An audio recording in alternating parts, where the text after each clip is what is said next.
भीम अपने खेतों में कड़ी मेहनत कर रहा था। माथे से पसीना बह रहा था, लेकिन फसल की चिंता उसके चेहरे पर साफ झलक रही थी। तभी गंगा मौसी, जो गांव में हर किसी के सुख दुख की साथी थी, हामफती हुई उसके पास आई। उनकी आंखों में खुशी की चमक थी। भीम, बधाई हो, गंगा मौसी ने उत्साह से कहा। क्या हुआ मौसी? भीम ने हैरानी से पूछा। तुम्हारी बिंदिया ने 2 सुंदर पुत्रियों को जन्म दिया है। घर में लक्ष्मी आई है। गंगा मौसी के शब्द भीम के कानों में पिघले सोने जैसे थे, लेकिन उनकी खुशी भीम के भीतर गुस्से की आग में तब्दील हो गई। उसकी भौहें तन गई और वह गुस्से में बोला, क्या फिर से पुत्रियां? मैं पहले ही कह चुका था कि मुझे पुत्र चाहिए। ये क्या हो गया मौसी? गंगा मौसी ने शांत स्वर में कहा। भीम, बेटियां भगवान का वरदान होती हैं। वे घर की लक्ष्मी हैं, उन्हें अपनाओ। मौसी, मुझे यह उपदेश मत दो, मैं खुद देखता हूँ अब मुझे क्या करना है। कहते हुए भीम गुस्से में घर की ओर दौड़ पड़ा। घर में बिंदिया बिस्तर पर लेटी हुई थी। उसकी गोद में उसकी 2 नवजात बेटियां थीं। उनकी नन्ही नन्ही उंगलियां बिंदिया की उंगलियों को पकड़ने की कोशिश कर रही थी। बिंदिया उन्हें प्यार भरी नजरों से देख रही थी। तुम दोनों मेरी दुनिया हो, मेरे जीवन का सबसे बड़ा सुख हो, उसने दोनों को चूमते हुए कहा। लेकिन तभी भीम तूफान की तरह घर में दाखिल हुआ। उसकी आंखों में गुस्से की लपटें थी। बिंदिया, वह गर्जा। बिंदिया ने चौंक कर उसकी ओर देखा। भीम, क्या हुआ? मैंने कहा था ना कि मुझे केवल पुत्र चाहिए। ये बेटियां मुझे नहीं चाहिए। भीम के शब्द बिंदिया के दिल को चीर गए। उसने कांपते हुए कहा, भीम, पुत्र हो या पुत्री, यह हमारे बस में नहीं है। यह भगवान की इच्छा है। भगवान की इच्छा? मेरी संपत्ति का मालिक कौन बनेगा? मेरा बुढ़ापे का सहारा कौन होगा? ये बेटियां मेरे किसी काम की नहीं। भीम का क्रोध बढ़ता गया। उसने नन्ही बच्चियों की ओर इशारा करते हुए कहा, इनका स्थान यहाँ नहीं है। इन्हें कूड़े के ढेर पर फेंक दूंगा। बिंदिया ने रोते हुए भीम की ओर हाथ जोड़कर कहा, भीम, ऐसा मत करो। ये तुम्हारी बेटियां हैं, मेरी बच्चियां हैं। इन्हें मुझसे दूर मत ले जाओ। लेकिन भीम का गुस्सा उसके दिल और विवेक पर भारी पड़ चुका था। वह बच्चियों को उठाने की कोशिश करने लगा और बिंदिया ने उन्हें अपनी छाती से कसकर लगा लिया। आंसुओं और क्रोध से भरा यह पल पूरे घर को झकझोर रहा था। भीम ने बिंदिया की दिल चीर देने वाली चीखों और ममता भरी प्रार्थनाओं को अनसुना कर दिया। उसकी आंखों में कठोरता और क्रोध का तूफान था। उसने अपनी मासूम नवजात बेटियों को गोद में उठाया और बिंदिया की विनती पर ध्यान दिए बिना घर से बाहर निकल गया। बिंदिया दरवाजे पर गिरकर चिल्लाती रही, भीम, मेरी बच्चियों को मत ले जाओ। ये हमारी संतानें हैं, हमारा अंश है। लेकिन भीम की कठोरता और अज्ञान ने उसे पत्थर बना दिया था। उसकी आंखों में केवल अपने बेटे की चाह और अपनी जिद थी। भीम गांव से दूर एक सुनसान स्थान पर पहुंचा। वहां की सन्नाटे को तोड़ती हुई हवा और उसकी भारी सांसें एक अजीब सा माहौल बना रही थी। उसने अपनी मासूम बेटियों को कूड़े के ढेर पर रख दिया। उसकी आंखें गुस्से से भरी हुई थी और उसके दिल में कोई पछतावा नहीं था। मैंने कहा था, मुझे पुत्र चाहिए। इनके लिए मेरे घर में कोई स्थान नहीं, भीम बड़बड़ाया। बिना एक बार भी पीछे मुड़े वह भारी कदमों से वहां से चला गया, मानो अपनी आत्मा का एक हिस्सा वहीं छोड़ आया हो। कुछ देर बाद पास के केशव नगर में रहने वाले मोहन और उनकी पत्नी आरती वहां से लकड़ियां इकट्ठा करने के लिए गुजर रहे थे। मोहन की नजर अचानक कूड़े के ढेर पर पड़ी। उसने हैरानी से कहा, अरे ये क्या है? ये तो 2 छोटी बच्चियां हैं। आरती का दिल पिघल गया। उसने दौड़कर बच्चियों को उठाया। उनकी मासूमियत और नन्हे नन्हे हाथों की हरकतें देखकर उसकी आंखें भर आईं। उसने बच्चियों को अपनी गोद में लेते हुए कहा, कैसे निर्दयी लोग हैं इस दुनिया में। ये तो घर की लक्ष्मी है, इन्हें कूड़े में फेंक दिया। राम राम। मोहन ने भी बच्चियों की ओर देखा और दुखी स्वर में कहा, हाँ, कैसा समय आ गया है। लोग बेटियों को बोझ समझते हैं। आरती का दिल ममता से भर गया। उसने बच्चियों के छोटे छोटे हाथ पकड़ते हुए मोहन की ओर देखा और बोली, सुनिए, हमारे विवाह को 10 साल हो गए। भगवान ने हमें संतान का सुख नहीं दिया, क्यों न हम इन्हें अपना लें। ये बच्चियां हमारी तकदीर का तोहफा हो सकती हैं। मोहन की आंखों में चिंता के बादल छाए हुए थे। उसने एक गहरी सांस ली और आरती की ओर देखा। भाग्यवान, तुम्हें तो पता है कि मैं एक गरीब लकड़हारा हूँ। हमारी अपनी गरीबी का आलम ऐसा है कि 2 वक्त की रोटी जुटाना भी मुश्किल है। इन दोनों बच्चियों की परवरिश कैसे कर पाऊंगा? उसने भारी मन से कहा। आरती ने अपनी ममता भरी नजरों से दोनों नवजात बच्चियों को देखा। उनकी मासूमियत आरती के दिल में एक तूफान सा ला रही थी। गरीब है तो क्या यह हमारी जिम्मेदारी नहीं है कि इन्हें बचाएं? ये मासूम है, इनका कोई कसूर नहीं, आरती ने दृढ़ता से जवाब दिया। मोहन ने सिर झुकाकर कहा, हाँ, तुम्हारी बात सही है, लेकिन हम दोनों को नहीं पाल सकते। तुम चाहो तो एक को गोद ले लो। आरती का दिल टूटने लगा। उसकी आंखों से आंसू झरने लगे। लेकिन दूसरी बच्ची का क्या होगा? मोहन, उसे कौन अपनाएगा? मोहन ने उसके कंधे पर हाथ रखते हुए कहा, भाग्यवान, भगवान ने इनका भाग्य लिखा होगा। यकीन मानो, कोई ना कोई इसे भी बचा लेगा, तुम इतना मत सोचो। यह कहते हुए उसने एक बच्ची को उठा लिया और उसे आरती की गोद में थमा दिया। आरती ने बच्ची को अपनी छाती से लगा लिया।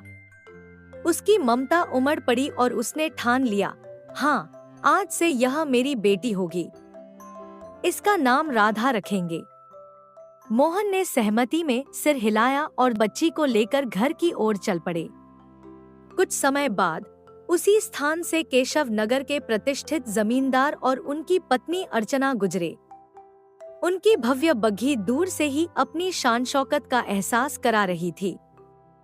अचानक अर्चना की नजर कूड़े के ढेर पर पड़ी। उसने झट से बग्घी रुकवाई। रुको, रुको, जमींदार जी, देखिए वहां एक बच्ची। वह जल्दी से कूड़े के ढेर के पास पहुंची और नवजात बच्ची को अपनी बाहों में उठा लिया। बच्ची के छोटे छोटे हाथ पैर हिल रहे थे, मानो वह किसी चमत्कार से अभी भी जीवित थी। अर्चना की आंखों में आंसू भर आए। इतनी सुंदर बच्ची को यहाँ फेंकने की हिम्मत कौन कर सकता है? यह कैसी निर्दयता है? जमींदार का चेहरा गुस्से से लाल हो गया। अगर वो नीच मेरे सामने आ जाए जिसने यह पाप किया है, तो मैं उसे ऐसा सबक सिखाऊंगा कि वह जिंदगी भर याद रखेगा। अर्चना ने बच्ची को अपनी गोद में कसकर पकड़ लिया और बोली, जमींदार जी, हमारे विवाह को इतने साल बीत गए, लेकिन भगवान ने हमें संतान का सुख नहीं दिया। क्यों ना हम इस बच्ची को अपनी बेटी बना लें? अर्चना की ममता की पुकार ने जमींदार का क्रोध शांत कर दिया। उसके होठों पर हल्की मुस्कान आई। तुम सही कह रही हो, अर्चना, यह बच्ची अब हमारी बेटी होगी। चलो, इसे घर ले चलते हैं। और इस तरह भाग्य की लकीरों ने 2 मासूम बच्चियों को उनकी नई माँओं की ममता से जोड़ दिया। समय अपने पंख फैलाकर आगे बढ़ता गया और नियति ने राधा और सुलेखा के जीवन को अलग अलग राहों पर ले जाने का काम पूरा कर दिया। राधा, जो मोहन और आरती के छोटे से झोपड़े में पली बढ़ी थी, उसका हर दिन संघर्षों और कठिनाइयों का सामना करते हुए बीता। गरीबी के साये में जीवन जीते हुए भी आरती की ममता और संस्कारों ने राधा के दिल में सच्चाई, मेहनत और सेवा का बीज बो दिया। वह हर सुबह सूरज की पहली किरण के साथ जागती, खेतों में काम करती और अपने परिवार के लिए सहारा बनती। उसके चेहरे पर सादगी और आत्मविश्वास झलकता था और उसकी आंखों में संघर्ष के अनुभवों की चमक किसी दीपक की तरह थी। दूसरी ओर सुलेखा की जिंदगी बिल्कुल विपरीत थी। जमींदार और अर्चना के महल में पली बड़ी सुलेखा का हर सपना बिना मांगे पूरा हो जाता था। ऐश्वर्य और विलासिता उसके कदमों में थे। उसकी सुंदरता और ठाट बाट की पूरे गांव में चर्चा थी। परंतु इस भव्यता के बीच भी उसका दिल सादगी और सच्चे प्यार को तरसता था। वह सुंदरता और वैभव के दायरे में रहते हुए भी किसी अज्ञात तलाश में थी। जमींदार और अर्चना उसे अपनी जान से ज्यादा चाहते थे, लेकिन सुलेखा के मन में एक खालीपन था जिसे यह ऐश्वर्य भी भर नहीं सका। 20 साल बीत गए और नियति के हाथों राधा और सुलेखा, दोनों बहनें, दो अलग अलग दुनिया की कहानी बन चुकी थी। राधा अब एक खूबसूरत, मेहनती और समझदार युवती बन चुकी थी। उसके तन पर गरीबी के कपड़े भले ही हों, लेकिन उसके आत्मविश्वास और संस्कारों का तेज हर कठिनाई को छोटा कर देता था। सुलेखा, जो महलों की रानी की तरह पली बड़ी थी, अपनी सुंदरता और गर्व से भरी चाल के कारण पूरे गांव में जानी जाती थी। लेकिन उसकी आंखों में एक अधूरी ख्वाहिश, एक अनजाना खालीपन साफ झलकता था। एक दिन जमींदार अपने भव्य दरबार में अर्चना के साथ बैठे सुलेखा के भविष्य को लेकर चर्चा कर रहे थे। जमींदार ने गंभीर स्वर में कहा, अर्चना, अब हमारी बिटिया सुलेखा विवाह के योग्य हो गई है। हमें उसके लिए योग्य वर ढूंढने और शादी की तैयारियों में जुट जाना चाहिए। उसे समझा दो कि अब उसे अपनी जंगल में घूमने की आदत छोड़नी होगी। अर्चना ने मुस्कुराते हुए उत्तर दिया, आप ठीक कहते हैं। हमारी सुलेखा किसी राजकुमारी से कम नहीं। उसका जीवन तो पहले ही रानी जैसा है और उसका वर भी राजा के समान होना चाहिए। मैं उससे बात करूंगी। उसी समय सुलेखा वहां आ पहुंची। उसकी आंखों में जंगल की ताजगी झलक रही थी और उसके चेहरे पर एक मासूम मुस्कान थी। क्या बात है बाबा, माँ, आप लोग क्या बात कर रहे हैं? जमींदार ने गंभीर स्वर में पूछा, बेटा, तुम कहाँ से आ रही हो? क्या तुम फिर जंगल में घूमने चली गई थी? सुलेखा ने शरारती अंदाज में उत्तर दिया, हाँ बाबा, वहाँ की हरियाली और शांति मुझे बहुत भाती है। वहाँ जाकर ऐसा लगता है जैसे पूरी दुनिया ठहर गई हो। जमींदार कुछ कहने ही वाले थे कि अचानक घोड़े की टापों की आवाज से सारा माहौल गूंज उठा। सभी ने दरवाजे की ओर देखा। वहां एक सुंदर, तेजस्वी और शाही व्यक्तित्व वाला युवक खड़ा था। वह राजकुमार आदित्य था, केशव नगर राज्य के राजा विक्रम का बड़ा पुत्र।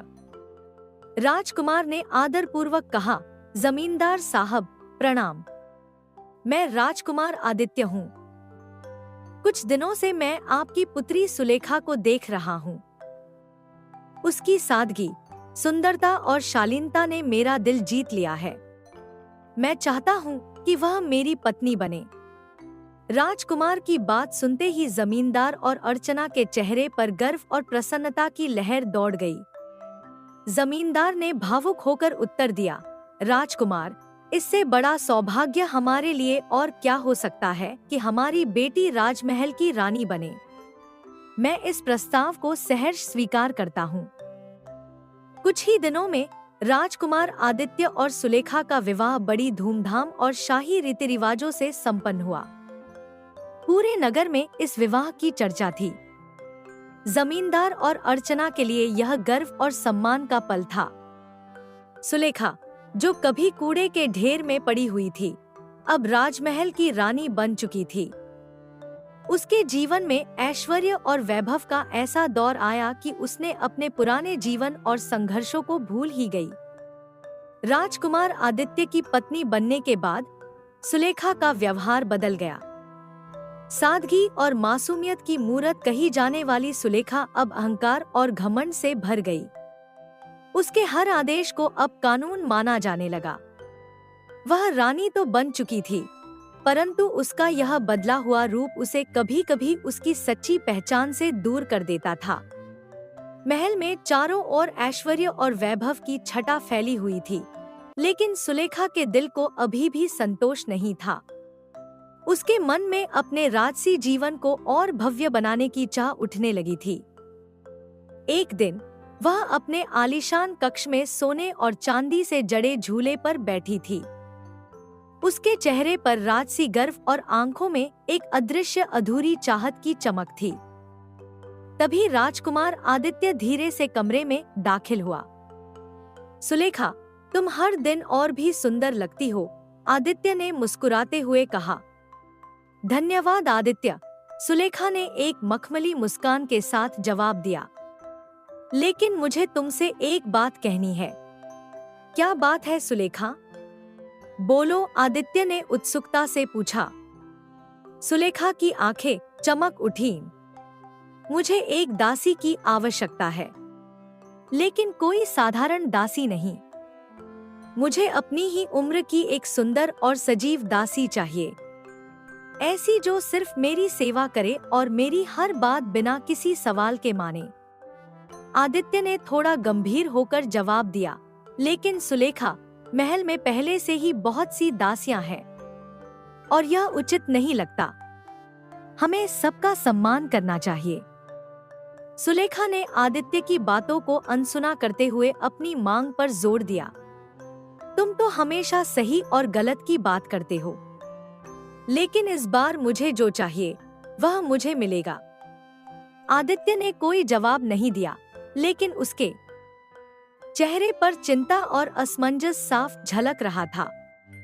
उसने सुलेखा के सामने कुछ नहीं कहा, लेकिन उसके शब्द उसके मन में गूंजते रहे।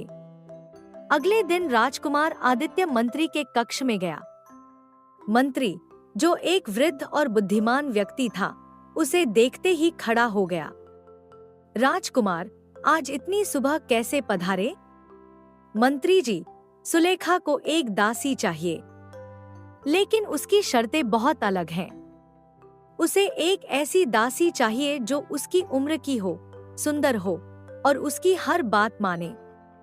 क्या आप किसी ऐसी लड़की के बारे में जानते हैं? मंत्री जी थोड़ी देर सोचते रहे और फिर बोले, हाँ राजकुमार, इस राज्य के एक दूरस्थ गांव में मोहन नाम का एक लकड़हारा रहता है। वह बेहद गरीब है। उसकी एक बेटी है जिसका नाम राधा है। वह सुंदर और संस्कारी लड़की है। मुझे लगता है वह राजकुमारी सुलेखा के लिए आदर्श दासी हो सकती है। आदित्य ने सहमति में सिर हिलाया। अगर राधा से सुलेखा खुश हो सकती है, तो हमें यह कदम उठाना चाहिए। क्या आप मुझे उस लकड़हारे के पास ले जा सकते हैं? मंत्री ने मुस्कुराकर जवाब दिया, बिल्कुल राजकुमार, हम आज ही चल सकते हैं। राजकुमार और मंत्री एक भव्य रथ में सवार होकर उस दूरस्थ गांव की ओर निकल पड़े, जहां मोहन और उसकी बेटी राधा रहते थे। मंत्री राजकुमार आदित्य को लेकर मोहन की झोपड़ी तक पहुंचा। सूरज की हल्की किरणें मोहन के घर की मिट्टी की दीवारों पर पड़ रही थी। सामने एक साधारण लेकिन सुखद दृश्य था। झोपड़ी के बाहर एक युवती बकरी का दूध निकाल रही थी।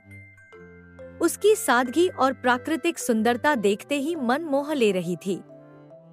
वह साधारण हरे रंग की साड़ी पहने हुए थी। उसके चेहरे पर संतोष और मेहनत की चमक थी। राजकुमार आदित्य ने एक क्षण के लिए उसकी ओर देखा और जैसे समय थम सा गया। मंत्री ने उनकी खामोशी तोड़ते हुए कहा, महाराज, यही है राधा।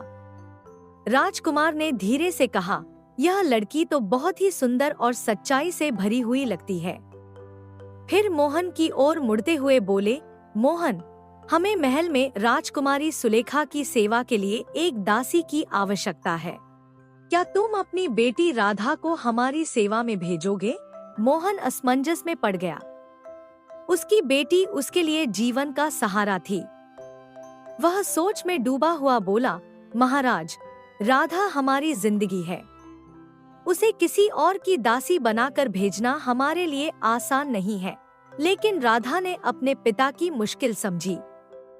उसने एक दृढ़ और शांत स्वर में कहा, पिताजी, हम बहुत गरीब हैं। अगर मैं महल में जाकर काम करूंगी तो हमारी स्थिति बेहतर हो सकती है। कृपया मेरी बात मान लीजिए। मोहन की आंखों में आंसू आ गए। वह बोला, पर बेटी, तुम किसी और की दासी बनकर कैसे रहोगी? राधा मुस्कुराते हुए बोली, पिताजी, अगर यह हमारा भाग्य है तो हमें इसे स्वीकार करना चाहिए। राजकुमार आदित्य ने मोहन को आश्वासन दिया, मोहन, तुम्हारी बेटी का ख्याल महल में बहुत अच्छे से रखा जाएगा। इसके अलावा तुम्हें अच्छा धन भी मिलेगा। वह बहुत खुश रहेगी। मोहन ने भारी मन से कहा, ठीक है महाराज, अगर यह हमारी किस्मत है तो हम इसे स्वीकार करते हैं। आप राधा को ले जाइए। राजकुमार आदित्य राधा को लेकर महल वापस लौट आया। महल की भव्यता और ऐश्वर्य के बीच राधा एक साधारण जीवन से आई लड़की थी। उसे राजकुमारी सुलेखा की सेवा में रखा गया। राधा का सरल स्वभाव, मेहनत और निष्ठा उसे हर किसी के दिल के करीब बना रही थी। एक दिन राजकुमारी सुलेखा ने उसे बुलाया।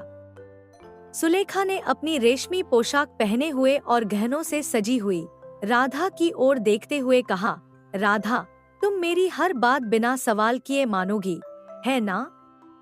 राधा ने सिर झुकाकर कहा, जी राजकुमारी जी, यह मेरा कर्तव्य है। सुलेखा उसकी विनम्रता से संतुष्ट हुई।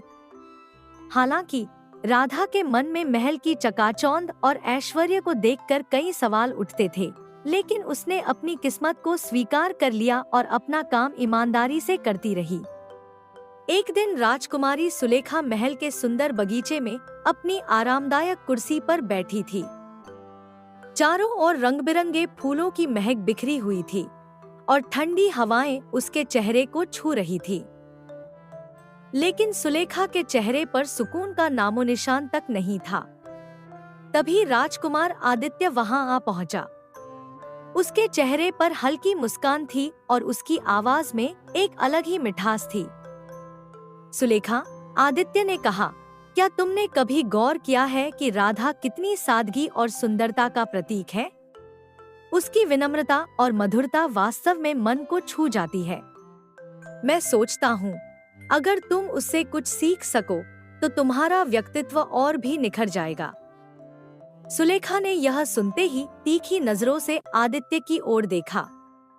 उसके मन में ईर्ष्या की आग सुलग उठी। उसने कहा, आदित्य, क्या तुम मेरी दासी की तारीफ कर रहे हो? तुम जानते हो कि मैं यह बर्दाश्त नहीं कर सकती। आदित्य ने शांत स्वर में जवाब दिया, मैं बस राधा के गुणों की बात कर रहा हूँ। तुम्हें यह गलतफहमी क्यों हो रही है? सुलेखा ने गुस्से से कहा, मुझे यह सब बिल्कुल पसंद नहीं। मैं तुम्हारी पत्नी हूँ और तुम मेरी तुलना अपनी दासी से कर रहे हो। यह मेरे आत्मसम्मान को ठेस पहुंचाता है। सुलेखा का गुस्सा देखकर आदित्य चुप हो गया। वह समझ गया कि अब उसे कुछ कहना बेकार है। सुलेखा गुस्से में बगीचे से उठकर अपने कक्ष में चली गई। सुलेखा अपने कक्ष में अकेली बैठी थी। उसने सारे दीपक बुझा दिए थे। कमरे में अंधेरा था, लेकिन उसके दिल में जलन और ईर्ष्या की ज्वाला धधक रही थी। आदित्य के शब्द उसके कानों में बार बार गूंज रहे थे। कुछ ही देर में आदित्य भी वहां आ पहुंचा। उसने धीरे से कहा, सुलेखा, तुम इतनी परेशान क्यों हो रही हो? राधा हमारी दासी है और कुछ नहीं। वह यहाँ बस हमारी मदद के लिए है। सुलेखा ने आदित्य की ओर घूरते हुए कहा, मुझे अब राधा को महल से बाहर निकाल देना चाहिए। मैं नहीं चाहती कि वह इस महल में एक पल भी रहे। आदित्य ने हैरानी से पूछा, सुलेखा, क्या तुम सच में ऐसा चाहती हो? उसके माता पिता बहुत गरीब हैं। वह यहाँ रहकर सिर्फ अपनी गरीबी से लड़ने की कोशिश कर रही है। सुलेखा की आवाज और तीखी हो गई। तुम हमेशा उसका ही पक्ष लेते हो। ऐसा लगता है जैसे तुम्हें उससे ज्यादा लगाव हो गया है। आदित्य ने गंभीर होकर जवाब दिया, सुलेखा, तुम कैसी बातें कर रही हो? राधा सिर्फ एक मददगार है। मैं उससे कोई लगाव नहीं रखता। यह सब तुम्हारा वहम है। लेकिन सुलेखा के मन में शक का बीज गहराई से बैठ चुका था। अब वह हर पल राधा पर नजर रखने लगी। जब भी राधा आदित्य के पास होती, सुलेखा उसे घूर कर देखती। उसका शक हर दिन बढ़ता जा रहा था। उसके मन में सवाल उठने लगे, कहीं आदित्य राधा से प्यार तो नहीं करने लगा? अगर वह मुझसे दूर होकर राधा को पसंद करने लगा तो? जलन और शक के साथ सुलेखा का दिल बेचैन हो गया। उसकी जिंदगी में अब सुकून नहीं था। हर दिन वह राधा को देखती, उसकी हर छोटी बड़ी हरकत पर ध्यान देती। उसके मन में यह सवाल रह रह कर आता, क्या आदित्य की नजरें राधा पर ज्यादा ठहरने लगी हैं? राजकुमारी सुलेखा के दिल में जलन और नफरत की ज्वाला धीरे धीरे और तेज होती जा रही थी। वह राधा को हर पल ताने देने और अपमानित करने का कोई मौका नहीं छोड़ती थी। राधा, जो एक साधारण लड़की थी, लेकिन अपनी सरलता और निष्ठा से महल में हर किसी का दिल जीत चुकी थी, अब सुलेखा के गुस्से और अपमान का शिकार हो रही थी। एक दिन सुलेखा अपने कक्ष में बैठी हुई थी, जब राधा पानी का जग लेकर उसके पास आई। राधा के चेहरे पर वही विनम्र मुस्कान थी जो उसे हमेशा होती थी, लेकिन आज सुलेखा की नफरत ने उसकी मुस्कान को एक आक्रामक जवाब देने का कारण बना दिया। राजकुमारी, पानी पीजिए, राधा ने कोमलता से कहा। पानी लाने की तुम्हें क्या जरूरत थी? सुलेखा की आवाज में तिरस्कार और घृणा साफ महसूस हो रही थी। तुम्हें हमेशा सिर्फ काम ही दिखता है। क्या तुम नहीं समझती कि तुम्हारी सेवा ने मेरी जिंदगी को और भी मुश्किल बना दिया है? राधा ने धीमे स्वर में जवाब दिया, मैं जानती हूँ राजकुमारी, लेकिन आपको पानी की जरूरत थी, इसलिए लाई हूँ। सुलेखा का गुस्सा और बढ़ गया। वह उठ खड़ी हुई और राधा की ओर बढ़ी। तुम सिर्फ मेरी सेवा करने के लिए हो, तुम्हारी जैसी दासी किसी काम की नहीं होती। सुलेखा ने झपकते हुए कहा, क्या तुम जानती हो कि लोग अपनी जिंदगी बर्बाद कर देते हैं, लेकिन तुम फिर भी वही गलती दोहराती हो? राधा ने शांत और विनम्रता से कहा, मैं जानबूझकर कभी गलती नहीं करती राजकुमारी। क्या तुम सच में सोचती हो कि तुम हमेशा सही हो? सुलेखा ने कड़वाहट से कहा, तुम्हारी बेवकूफी के कारण ही महल में सब गड़बड़ हो रहा है। अब से तुम सिर्फ मेरे आदेशों के मुताबिक चलोगी, नहीं तो तुम्हें और सजा मिलेगी। राधा ने सिर झुका लिया। मुझे माफ कर दीजिए राजकुमारी, मैं कभी भी आपको निराश नहीं करूंगी। सुलेखा ने अपनी जलती हुई नफरत में राधा को एक जोरदार थप्पड़ मारा। अब तुम्हें भुगतना होगा। सिर्फ मेरे आदेशों के मुताबिक काम करना होगा, नहीं तो तुम्हारी हालत और भी बदतर हो जाएगी। राधा ने शांत भाव से सिर झुका लिया और कहा, मैं समझती हूँ राजकुमारी, तुम सिर्फ काम करने के लिए जीती हो, तुम्हारी कोई अहमियत नहीं है। तुम बस एक दासी हो और दासी की कोई इज्जत नहीं होती। सुलेखा ने कड़क आवाज में कहा, क्या आप मेरी मेहनत की कीमत नहीं समझती राजकुमारी? राधा ने अपनी आवाज में हल्की सी अपील डाली, मेहनत तुम्हारी? तुम तो बस मेरे आदेशों को पूरा करने के लिए जी रही हो। तुम्हारी मेहनत सिर्फ झूठी उम्मीदें हैं, तुम कुछ नहीं कर सकती। सुलेखा ने और भी कड़वे शब्दों के साथ कहा। राधा की आंखों में हल्की सी मायूसी थी, लेकिन उसने फिर भी विनम्रता से कहा, मैं जानती हूँ कि मैं कुछ नहीं कर सकती, लेकिन मैं यही चाहती हूँ कि आप मुझे कभी भी ऐसा महसूस न कराएं कि मैं कुछ भी नहीं कर सकती। अब मैं तुम्हारी ये बकवास नहीं सुनना चाहती। जब तक तुम मेरी सेवा में हो, तुम्हें वही करना होगा जो मैं कहूँ। सुलेखा ने कठोरता से कहा। राधा ने नजरें झुका ली और धीरे से कहा, जैसा आप कहें राजकुमारी। सुलेखा की नफरत अब अपने चरम पर थी और राधा के लिए महल में कोई जगह नहीं थी। वह चाहती थी कि राधा को हर कदम पर अपमानित किया जाए, क्योंकि उसकी सादगी और मासूमियत से सुलेखा की जलन और बढ़ चुकी थी। एक दिन राधा महल के बगीचे में चुपचाप बैठी थी, जहां उसका दिल अपमान और दुख से भरा हुआ था। उसे समझ नहीं आ रहा था कि वह क्या करे, क्योंकि सुलेखा की बातें और उसके बर्ताव ने उसे अंदर तक छलनी कर दिया था। उसी समय एक गरीब महिला अपने बूढ़े पति के साथ बगीचे में आकर भीख मांगने आई। उनका चेहरा प्यास और भूख से लथपथ था। महिला ने राधा से कहा, बिटिया, कुछ खाने को दे दो, हम दोनों भूख से मर रहे हैं। राधा ने तुरंत अपनी दया और करुणा से उनकी मदद की और कुछ खाने के लिए उन्हें दे दिया। महिला ने अपनी दुर्दशा बयान करते हुए कहा, मैं बिंदिया हूँ और मेरे पति का नाम भीम है। कभी हम भी बहुत संपन्न थे, लेकिन बीमारी ने हमें सब कुछ छीन लिया। अब हम इसी हाल में हैं, भीख मांगकर जीवन गुजारते हैं। राधा की आंखों में आंसू थे, क्योंकि वह उस वृद्ध जोड़े की दुखभरी कहानी सुन रही थी। लेकिन राधा को यह नहीं पता था कि पास खड़ी सुलेखा, जो सब कुछ देख रही थी, उसकी हंसी रुक नहीं रही थी। जैसे ही बिंदिया और भीम वहां से चले गए, सुलेखा ने राधा को झिड़का, तुम्हें इन भिखारियों से इतनी सहानुभूति क्यों है? मुझे तो इन जैसे लोगों से सख्त नफरत है।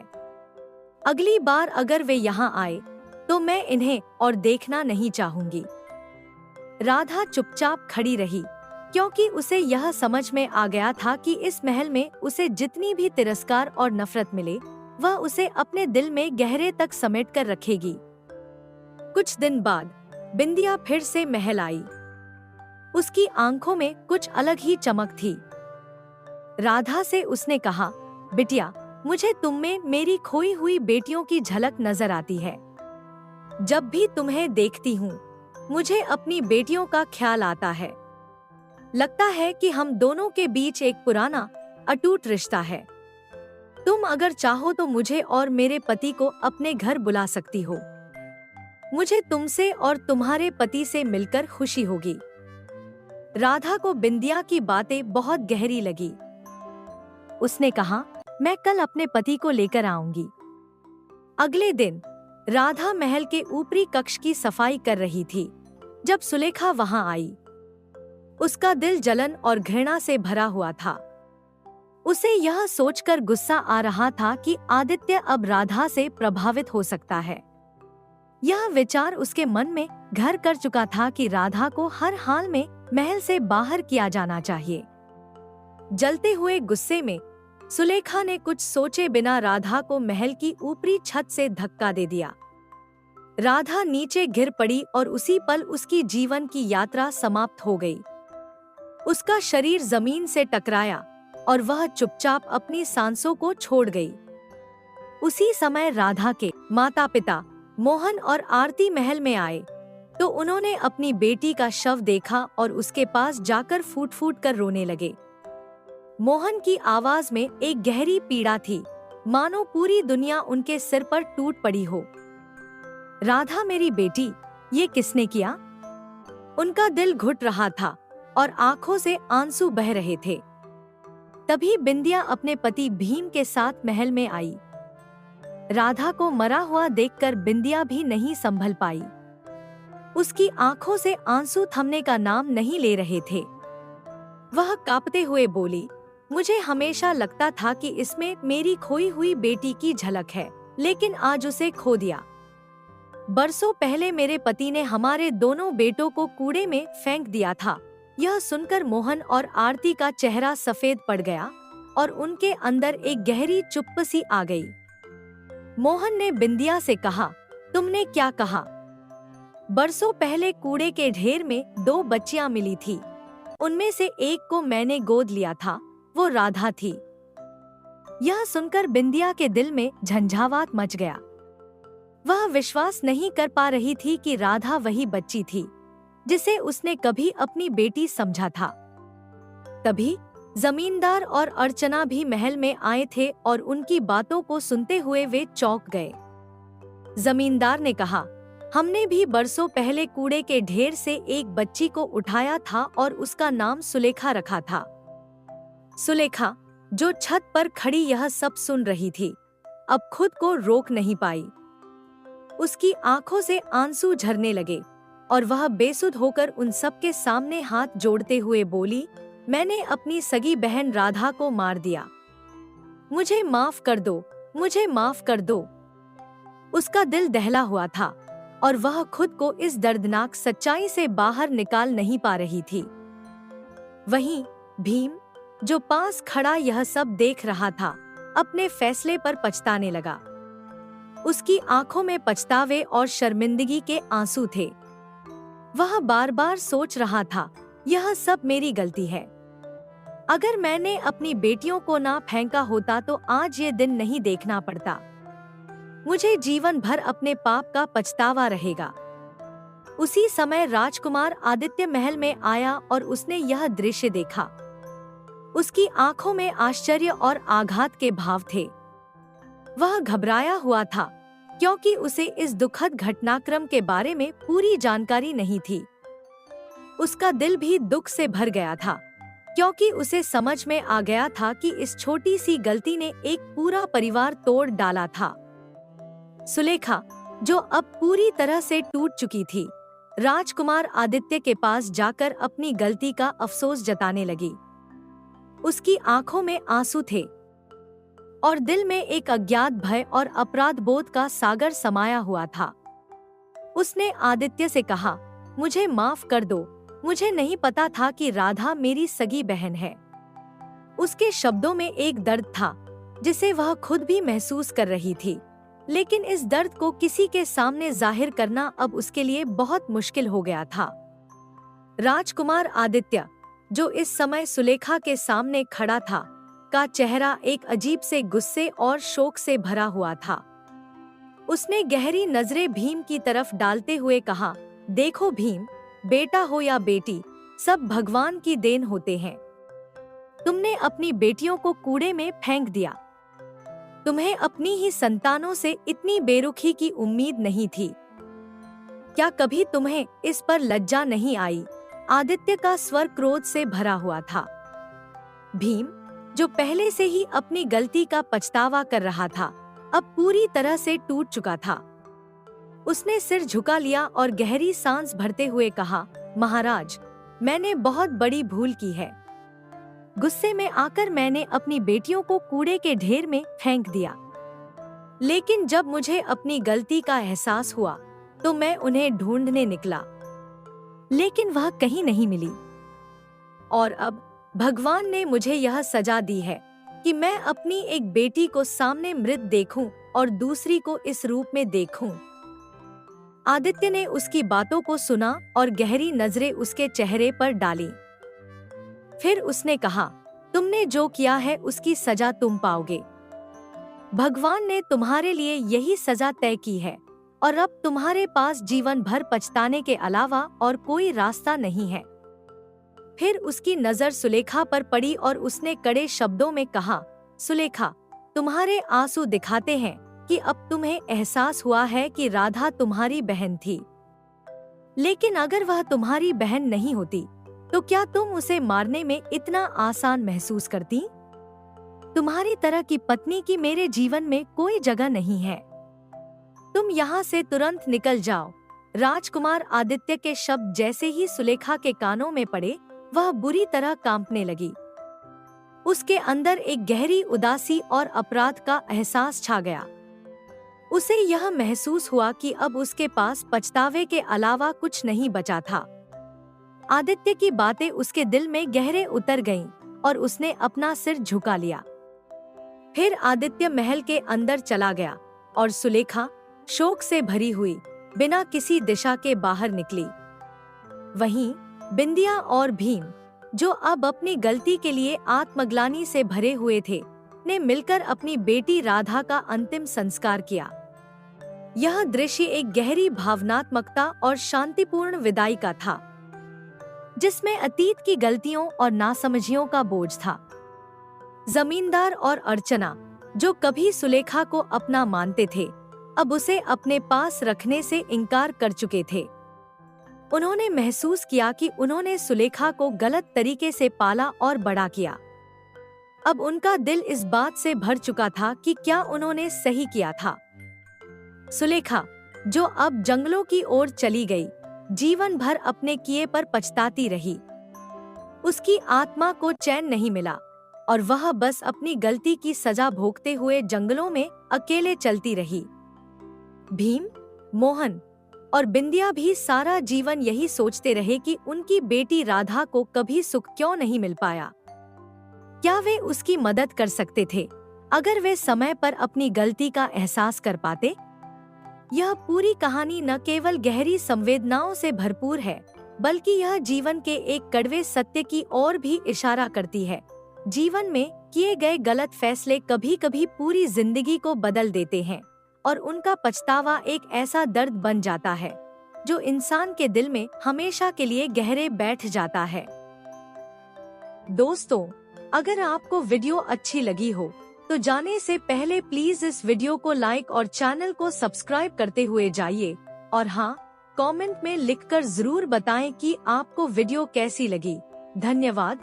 हंसते रहिए, मुस्कुराते रहिए, लाइफ में मोटिवेटेड रहिए।